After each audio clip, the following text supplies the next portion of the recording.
10 famous vegetarians throughout history. Pythagoras. As long as man continues to be the ruthless destroyer of lower living beings, he will never know health or peace. Pythagoreans was what vegetarians called themselves before vegetarian was coined in the 19th century. GAUTAMA SIDDHARTHA. To become vegetarian is to step into the stream which leads to nirvana. Mahatma Gandhi. Spiritual progress does demand at some stage that we should cease to kill our fellow creatures for the satisfaction of our bodily wants. The greatness of a nation can be judged by the way its animals are treated. Hippocrates. The soul is the same in all living creatures, although the body of each is different. Let food be thy medicine, and medicine be thy food.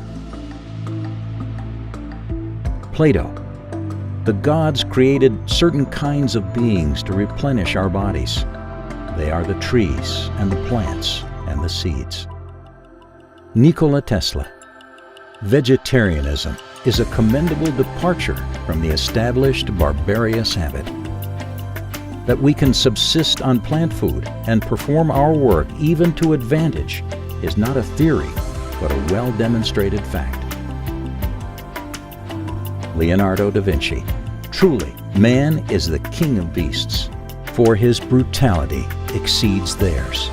We live by the death of others. We are burial places.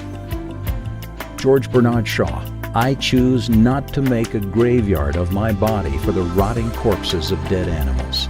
Animals are my friends, and I don't eat my friends. We are sick of war. We don't want to fight, and yet we gorge ourselves upon the dead. Henry David Thoreau. I have no doubt that it is part of the destiny of the human race in its gradual improvement to leave off eating animals, as surely as the savage tribes have left off eating each other. Leo Tolstoy. If a man earnestly seeks a righteous life, his first act of abstinence is from animal food. As long as there are slaughterhouses, there will be battlefields. Each person's task in life is to become an increasingly better person. The most important time is now.